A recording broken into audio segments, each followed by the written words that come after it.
Zihar itu ada ayatnya dan ada pembahasannya di dalam kitab-kitab fikih, tapi tidak muncul di dalam Undang-Undang Nomor 1 Tahun 74, yakni Undang-Undang tentang perkawinan, ataupun di dalam KHI, ya, kompilasi hukum Islam yang membahas tentang perkawinan.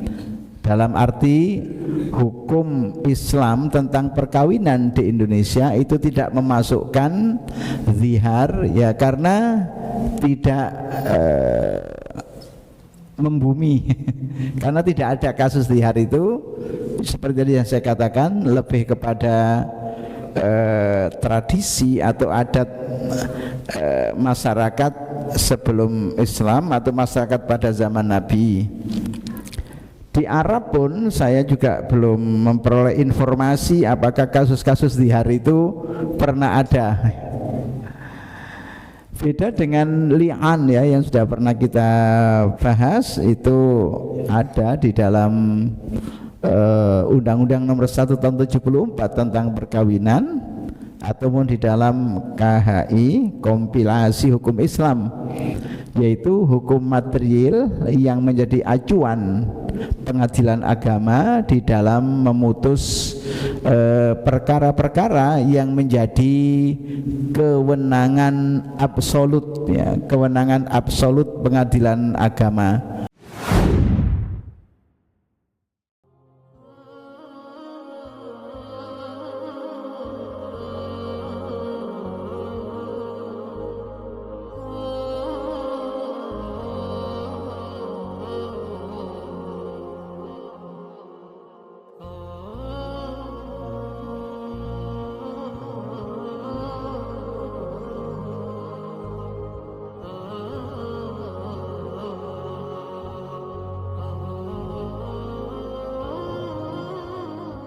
Assalamualaikum warahmatullahi wabarakatuh. Bismillahirrahmanirrahim.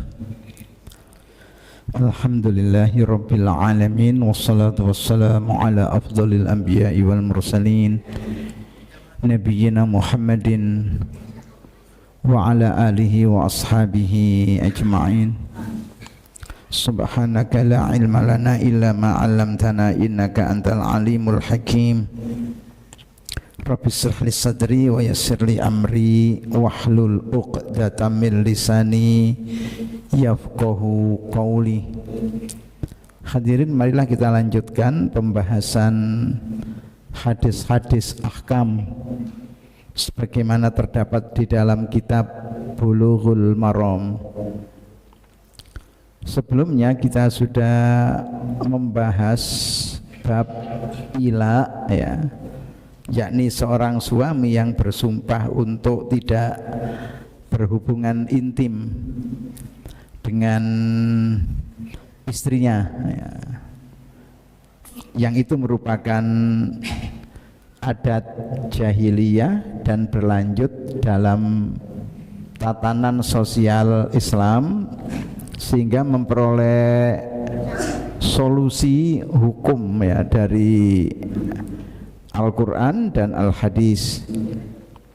Sebagaimana sudah kita jelaskan sebelumnya, bahwa ilak tadi itu dikasih batas waktu 40 hari, 4 bulan maksudnya.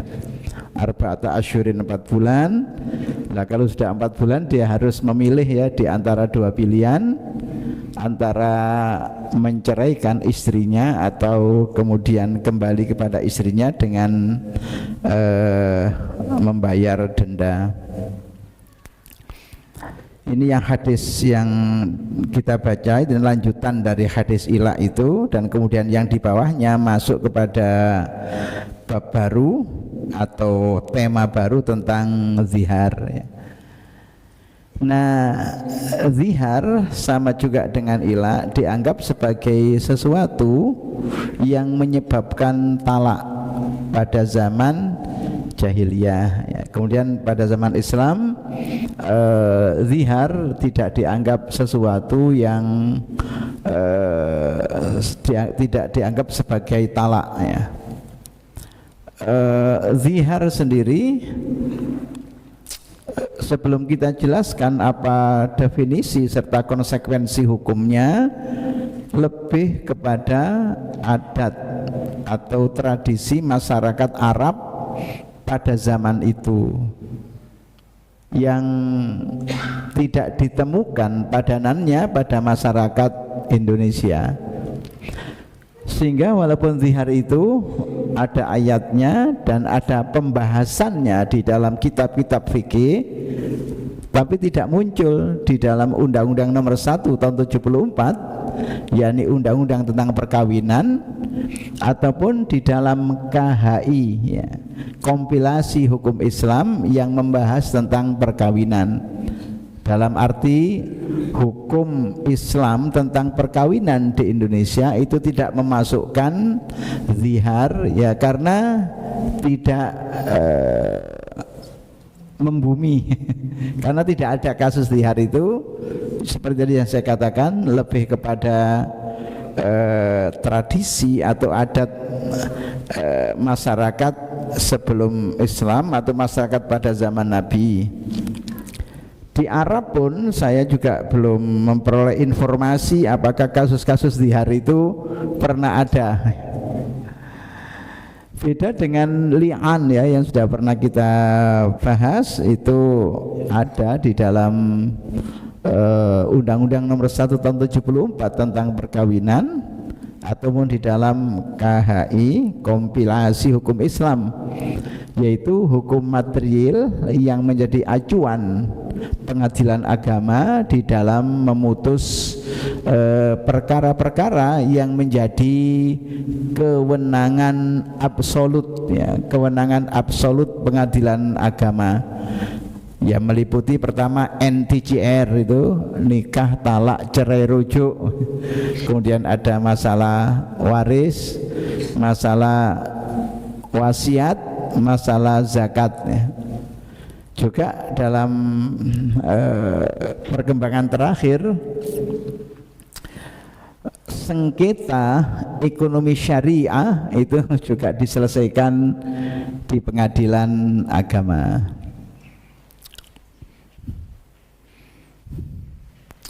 Wa an Ibni Abbas radhiyallahu taala anhuma qala kana ilaul jahiliyah as-sanata was-sanatain fa waqatallahu arba'ata asyhur fa in kana aqalla min arba'ati asyhur fa laysa bi ilain, akhrajahul Baihaqi, ya.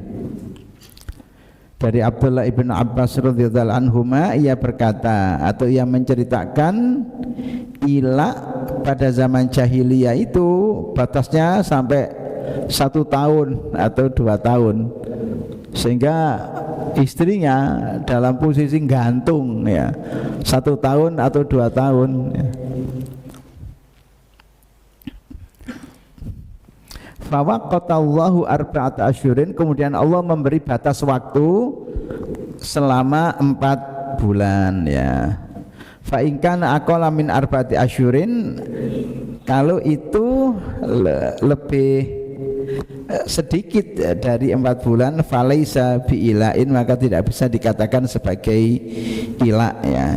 Kemarin sudah kita jelaskan tentang walladzina yu'luna min nisaihim itu, ya, orang-orang yang mengilak istrinya, kalau kemudian ia berniat rukun lagi, harus bayar kafaroh, harus bayar denda.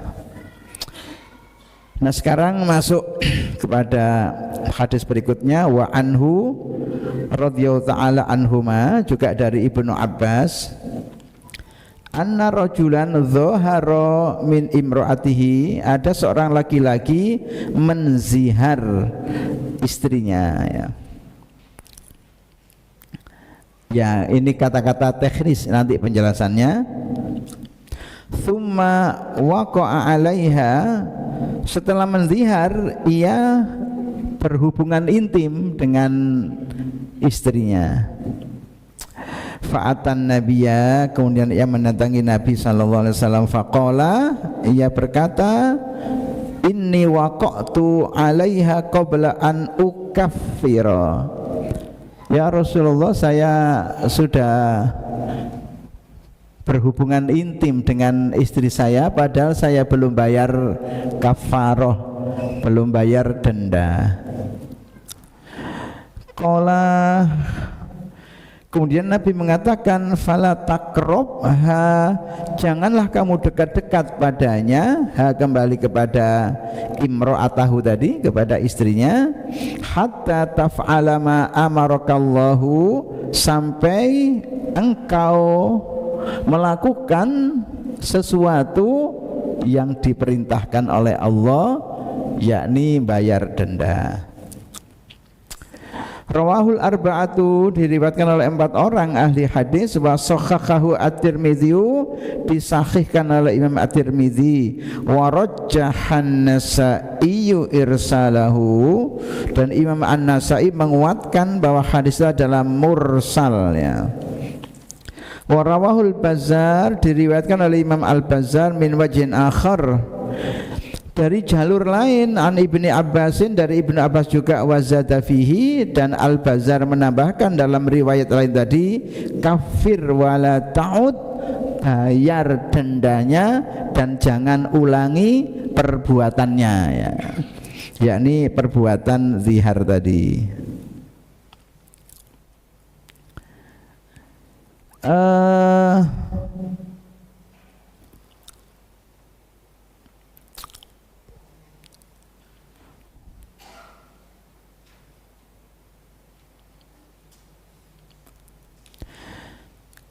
Secara sederhana ya, zihar itu adalah kata-kata seorang suami kepada istrinya, anti alayya ka dhuhri ummi, itu yang tertulis itu, anti alayya ka dhuhri ummi, dari dhuhrun. Ma mana dhuhr? Punggung. Makanya sholat siang itu disebut sholat zuhur karena matahari berada di punggung bumi. Anta alayya ka dhuhri ummi, bagiku engkau seperti punggung ibuku. Kata-kata seperti itu kok sampai memiliki konsekuensi hukum yang serius. Ini kata-kata budaya. Telah tegas dalam Islam, saya yakin juga di dalam konsep-konsep keluarga yang lainnya sebelum Islam, bahwa seorang anak tidak akan berhubungan intim dengan ibunya. Kalau Quran kan jelas ya, surat An-Nisa ayat 23 itu, hurrimat alaikum ummahatukum wa banatukum wa kholatukum, itu kan orang-orang atau al-muharramat minan nisa, perempuan-perempuan yang haram untuk dinikahi, itu kan jelas. An-Nisa 23. Kalau orang mengatakan anti alayya ka dhuhri ummi, engkau bagiku seperti punggung ibuku, itu sebuah kata-kata ekstrim untuk apa namanya, meminggirkan istrinya. Terus apapun alasannya itu, saya tidak akan mendekati dirimu, kipat-kipat itu. Sehingga sampai diistilahkan ibarat seperti haramnya aku dengan ibuku, maka haram juga aku dengan dirimu. Nah, sekarang begitu. Itu kata-kata yang menurut adat waktu itu amat menyakitkan seorang istri. Kalau seorang suami mengatakan anti alayya ka dhuhri ummi, engkau bagiku seperti punggung ibuku, berarti suami itu mengatakan aku haram dekat-dekat dengan dirimu, dalam arti berhubungan intim seperti haramnya seorang anak dengan ibunya. Nah, ini yang tadi saya katakan, dalam adat masyarakat Muslim di Indonesia kok kayaknya tidak ada ya tradisi atau budaya seperti itu. Karena itu adalah fakta yang terjadi dalam masyarakat ya. Kemudian turun ayat yang merespon seperti yang kita jelaskan di sini.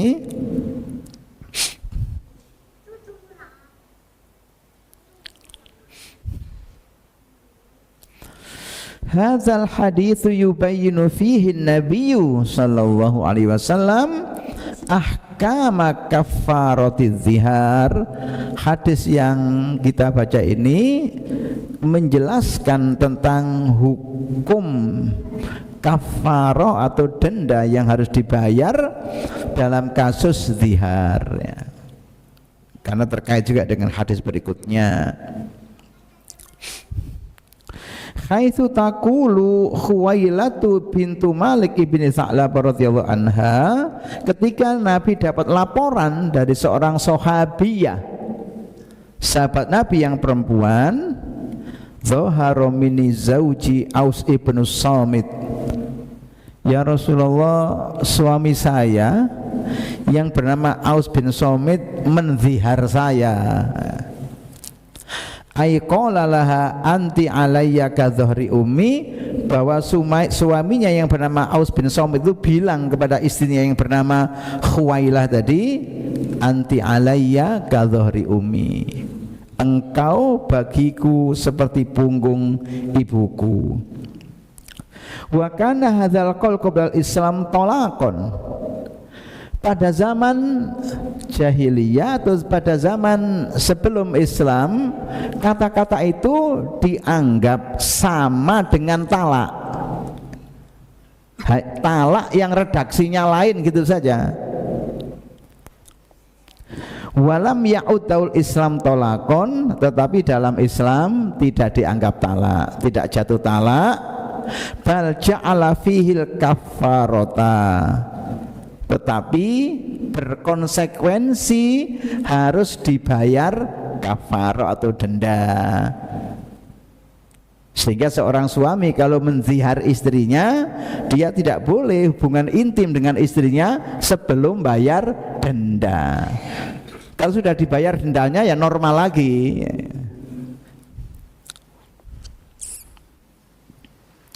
Kemudian Khuwailah cerita, fajitu Rasulullah sallallahu alaihi wasallam ashku ilaihi, aku akhirnya datang menghadap Rasulullah untuk melaporkan kasusku kepadanya, yakni maka min zihari Ausin laha, maksudnya kasus di mana suaminya yang bernama Aus tadi menzihar dirinya.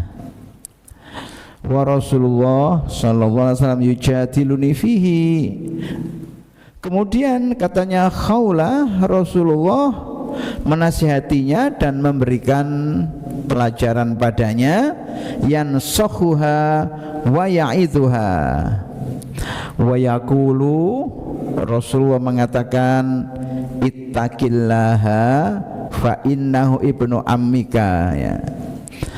Hei Khuwailah, bertakwalah kepada Allah, suamimu itu kan masih misananmu. Taqulu Khuwailatu fama barikhtu, aku tetap saja di sisi Rasulullah, ya, karena Rasulullah belum memutuskan memberikan jawabannya hatta nazal al-Quran, sampai turun ayat Al-Quran, yakni surat Al-Mujadilah ayat 3 dan 4 itu, yakni ini yang berbunyi walladzina yudhahiruna min nisaihim thumma ya'uduna lima qalu fatahriru raqabatin min qabli ayyatamassa dzalikum tu'aduna bih wallahu bima ta'maluna khabir. Walladzina, dan orang-orang yang yudhahiruna min nisaihim, mereka menzihar istri-istrinya, thumma ya'uduna lima qalu, kemudian ingin menarik kembali kata-kata yang telah diucapkannya, fatahriru raqabatin, maka harus memerdekakan seorang budak, dan itu mahal pada zaman itu. Min qabli ayyatamassa, sebelum mereka saling hubungan intim, tidak boleh sebelum dibayar dendanya. Dzalikum tu'aduna bihi, itulah nasihat agama untuk kalian. Wallahu bima ta'maluna khabir, Allah Maha mengawasi atas apa-apa yang kalian kerjakan. Famalam yajid, barang siapa yang tidak punya duit untuk memerdekakan budak, fasyamu syahraini mutadabi'aini min qabli ayyatamassa, bisa diganti dengan puasa 2 bulan berturut-turut ya. Belenger Ramadan poso beduk kae kate poso 2 bulan berturut-turut. Min qabli ayyatamassa, sebelum keduanya saling hubungan intim ya. Famalam yastati, barang siapa yang tidak mampu, Pak kene poso Ramadan ae poso beduk kok ngon poso 2 bulan berturut-turut ya. Boleh. Fa it'amu sittina miskina, memberi makan 60 orang miskin ya. Ya ndak banyak kan, 61 orang ya, gampangannya 50.000 gitu aja kan ya. Itu long juta bayaran sak wulan ndak.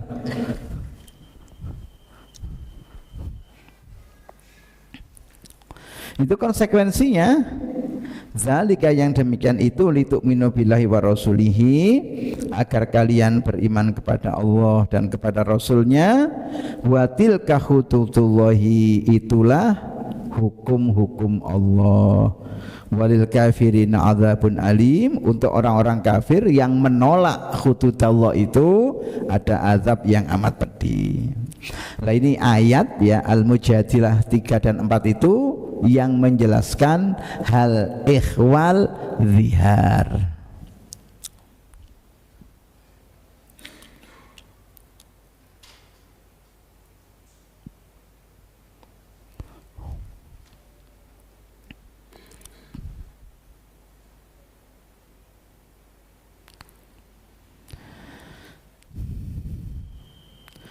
Khuwaila mengatakan, fama barikhtu ailam ansarif min indi Rasulillahi sallallahu alaihi wasallam, saya terus menerus di tempat Nabi, tidak beringsut atau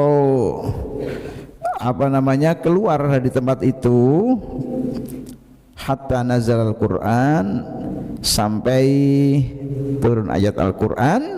Mulai awal surat Al-Mujadilah itu turunnya, qad sami'allahu qaulal lati tujadiluka fi zawjiha wa tastaqi ila Allah ya.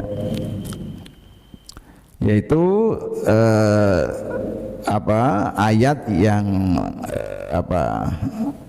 terkait dengan zihar ya, dan itu sabab nuzulnya adalah konsultasinya seorang sahabiyah atau sahabat perempuan yang bernama Khuwailah tadi. Sudah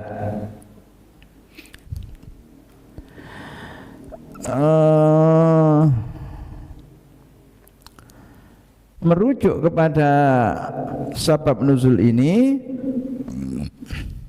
faqala Nabi sallallahu alaihi wasallam, kemudian Nabi mengatakan, karena sudah memperoleh wahyu yang turun tadi, hei Khuwailah, yu'tiku raqabah, suamimu harus merdekakan budak. Ai inna kaffarata dzalika ayyuharrira zawju alladhi dhahara minha abdan aw amatan. Telah turun ayat bahwa solusinya kalau seseorang menzihar istrinya harus memerdekakan budak, bisa budak laki, bisa budak perempuan ya. Min qabli ayyatamassa, sebelum keduanya saling berhubungan intim. Faqalat Khuwailatu, kemudian Khuwailah mengatakan, la yajidu, tidak mungkin suami saya punya duit untuk memerdekakan budak. ai laisa indahu raqabatun yuharriruha wala malun yamlikuhu yaqdiru bihi ala syira'i raqabatin. Suami saya tidak memiliki budak yang bisa dimerdekakan, juga tidak memiliki duit dalam kadar yang bisa dipakai untuk membeli budak dan kemudian dimerdekakan.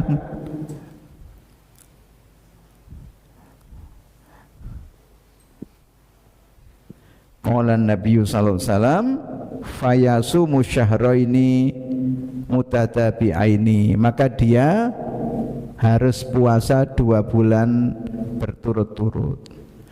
Aila yafsilu baina syahraini bi ayyamin fitrin li ghairi udhrin. Maksudnya 2 bulan itu berturut-turut, tidak boleh disela dengan 1 hari pun yang tidak ada puasa. Ya seperti tadi itu. Qalat Khuwailatu, Khuwaila menyela, ya Rasulullah innahu syaikhun kabir. Ya Rasulullah, suami saya ini sudah syebe, sudah kira-kira ya tidak kuat kalau puasa 2 bulan berturut-turut. Ma bihi min siyamin, dia tidak kuat puasa. Aila yaqdiru ala siyami syahraini, tidak mungkin ya, ia bisa kuat puasa 2 bulan berturut-turut. Qala Nabi sallallahu alaihi wasallam, kemudian Nabi mengatakan falyut'im sittina miskina, hendaklah ia memerdekakan memberi makan 60 orang miskin. Qalat Khuwailah, berkata Khuwailah tadi, ma indahu min syai'in yatasaddaqu bihi, ya Rasul, suami saya tidak punya duit yang bisa disedekahkan. Ai laisa indahu minal mali alladhi yastati'u ayyatasaddaqa bihi ala hadzal adadi, bahwa suaminya tidak memiliki harta untuk disedekahkan orang yang sebanyak itu. Kalau 1 orang 50.000, 3 juta ya, bayaran saulan wassalam. Qalat Khuwailatu, kemudian Khuwailah menceritakan lanjutan sebab nuzul tadi. Fa'utiya ay faji'a Rasulullah sallallahu alaihi wasallam wa ukhdhira lahu sa'ata idzin ay hina bayyan lahu ajza zawjiya an adal kafarati salasati bi arakin. Ya, saat itu ya, saat saya mengatakan bahwa suami saya itu tidak mampu lah untuk sedekah kepada 60 orang, kemudian Rasulullah dapat kiriman harta sedekah, harta zakat 1 keranjang ya, 1 keranjang kurma ya. Di arok itu mikyalun awi'aun ya, takaran atau wadah. Kila qadruhu situna so'an, menurut pendapat para ulama kira-kira 1 arok atau 1 keranjang kurma itu setara dengan 60 sok.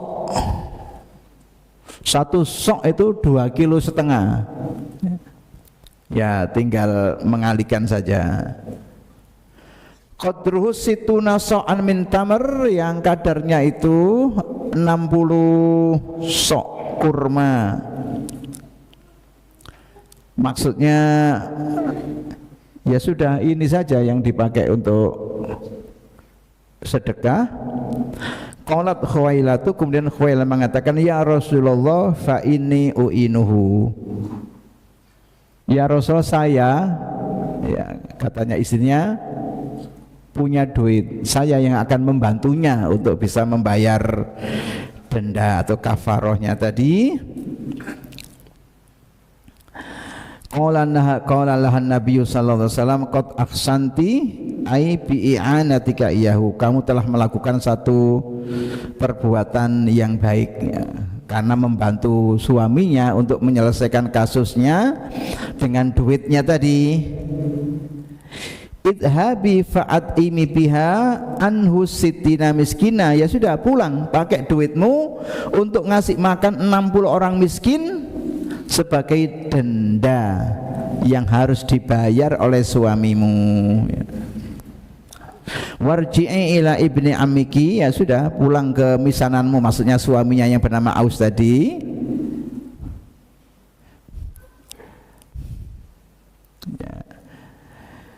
Wafil hadisi, di dalam hadis ini ada setidaknya dua pelajaran yang penting ya, menjadi pelajaran kunci. Al-hathu ala ta'lifi bainaz zawjain, ya. Suami istri itu harus pandai-pandai merawat keharmonisan rumah tangganya. Jangan gampang-gampang mengeluarkan kata-kata yang berkonsekuensi hukum. Wa taqdimul musa'adati wal aunil ladzi yuhafidhu ala tamasukiz zawat, serta mengedepankan perilaku saling membantu, ya, perilaku saling menolong supaya tetap terjaga keharmonisan rumah tangga atau tamasukuz zawat tadi. Yang kedua, i'anatul mar'ati li zaujiha ala ma ajza anhu minal kafarati, terpujinya seorang perempuan, maksudnya seorang istri ya, yang membantu suaminya manakala suaminya tidak mampu untuk menyelesaikan problem atau persoalan yang dihadapinya, ya. Yaitu saya kira ajaran universal yang kemudian memperoleh tempat yang sedemikian mulia serta terhormatnya dalam Islam. Ya betul ya, secara normatif bahwa laki-laki lah yang memiliki kewajiban untuk memberikan belanja kepada istrinya. Ar-rijalu qawwamuna 'alan nisa'i bima faddalallahu ba'dhum 'ala ba'din wa bima anfaqu itu. Tapi kan ada saatnya, misalnya seorang suami itu jatuh, seorang suami itu usahanya tidak ada hasil, ya, sementara istrinya punya duit, entah dari warisan keluarganya atau dari yang lainnya, kemudian istrinya membantu suaminya saat lemah tadi, itu sesuatu yang terpuji. Kenapa dikatakan terpuji? Sekiranya istrinya itu gegem, ya, tidak mau membantu suaminya, tidak apa-apa, karena istri tidak memiliki kewajiban memberi nafkah. Tapi kalau kemudian dia membantu suaminya dengan harta atau duit yang dimilikinya, maka yang demikian ini adalah perbuatan yang sangat terpuji. Waktu saya sekolah dulu dapat curhat dari teman, ya sesama mahasiswa S2 waktu itu. Kita kan kuliah di Jogja, rumah saya Surabaya atau Sidoarjo, temen ini rumahnya Madura, ya, di Sumeneb. Ya sama-sama sudah berkeluarga, sama-sama sudah punya anak istri. Dia mengeluh, "Ayo saya ini dalam situasi sulit secara ekonomi, ya. Tapi saya lihat ibu saya duitnya banyak, ya. Mau minta itu sungkan, masa wis gede njaluk duit." Dia mengeluhkan ibunya yang tidak mau membantu dirinya dalam keadaan sulit, karena dia ketika dia kuliah tentu kan tidak ada kerja, biasanya ngajar tidak ngajar. Ya tentu ketika ibunya tidak membantu anaknya tadi karena masih punya bapak, misalnya yo njaluk bapakmu kok nolong njaluk aku. Artinya itu tidak bisa disalahkan ya, tidak bisa disalahkan. Tapi sekiranya kemudian membantu seperti yang dalam kasus tadi seorang istri membantu suaminya, itu menjadi perbuatan yang terpuji. Ya sekiranya istrinya tidak mau bantu ya tidak apa-apa, bukan tugasnya, bukan kewajibannya. Hadis berikutnya, wa an Salamata ibni Sakhrin.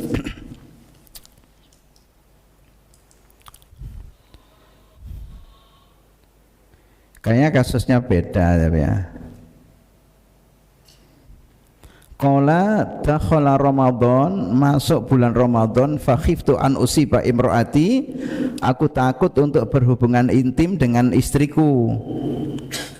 Fa dhahartu minha, kemudian aku menziharnya, pengertiannya sudah. Fankashafali minha syai'un lailatan, kemudian satu malam tersingkap bajunya istri saya, tersingkap katanya dia ya, padahal sudah kadung sumpah gitu loh ya. Fawaqtu alaiha, ya akhirnya saya melakukan hubungan intim waktu sumpah itu. Faqala li Rasulullah sallallahu alaihi wasallam, kemudian Rasulullah bersabda kepadaku, harir raqabata, harir raqabatan, merdekakan seorang budak. Qultu, aku bilang, katanya Salamah bin Sakhr tadi, ma amliku illa raqabati, aku tidak punya budak kecuali yang saya miliki itu satu. Ngola fasum syahraini mutatabi'nai, kalau gitu berpuasalah 2 bulan berturut-turut. Qultu, aku bertanya, fahal asabtu allazi asabtu illa minasyam, apakah boleh aku membayar sebab kesalahanku itu selain puasa? Qala at'im irqan min tamrin baina sittina miskina, berilah makan 1 keranjang kurma itu kepada 60 orang miskin. Ini merujuk kepada surat Al-Mujadilah ayat 3 dan ayat 4 tadi. Akhrajahu Ahmad wal arba'a illa Nasa'i wa sahahahu Ibnu Khuzaimah wa Ibnul Jarud. Nah hadirin, insyaallah kita lanjutkan pada pertemuan berikutnya, masuk ke dalam bab berikutnya, yakni bab tentang li'an. Itu salah satu budaya juga yang ada hubungannya dengan talak. Mudah-mudahan bermanfaat. Kita akhiri dengan hamdalah. Alhamdulillahirabbil alamin. Subhanakallahumma wa bihamdika asyhadu an la ilaha illa anta astaghfiruka wa atubu ilaik. Aqulu qouli hadza.